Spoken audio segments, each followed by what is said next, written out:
name is Nadia de Castro and I'm a registered counsellor registered with the Health Professions Council of South Africa.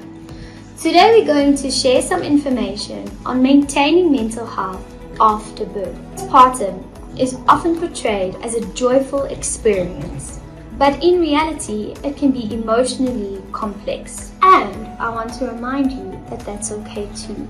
We're going to share some information and warning signs to indicate when it's a good time to seek professional help. You might feel a great sense of love and gratitude, but you might also feel exhaustion, irritability, overwhelming sadness, anxiety, anger, and even resentment. I want to remind you that all emotional experiences are valid.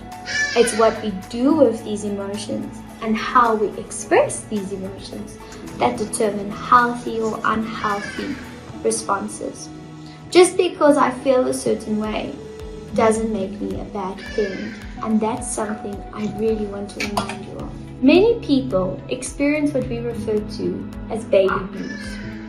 Baby blues are feelings of weepiness, anxiety, fear, concern, irritability, and these can be present the first few days after pregnancy as a result of the life adjustment, hormonal changes, and sleep disturbances. But for some, these symptoms can worsen and even linger, and that could be a sign of postpartum depression. This experience deserves compassionate care and support. I strongly encourage you, all loved ones around you, to look for the following signs: a persistent sadness, crying for no reason, feelings of numbness, disconnect, helplessness, hopelessness, trouble bonding with your baby, trouble sleeping, even when the baby is sleeping or when there's help and support available, feeling like you're failing and you believing that your baby will be better off without you. If you notice any of these signs, I strongly encourage you to seek out professional help as soon as possible. Help is available, and it doesn't mean that you have to go through these things alone. Here are some supportive strategies that you can implement after giving birth. Maintain healthy boundaries with your time, with people, and what you expose yourself to and why. It's important to be intentional about your time, especially during this process. It's also important to set clear boundaries with family and friends.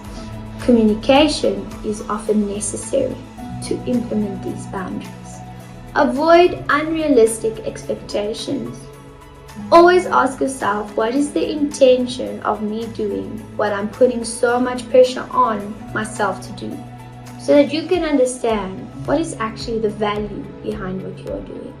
Protect your rest. Sleep deprivation and not having good and adequate amounts of rest can seriously impact mental health.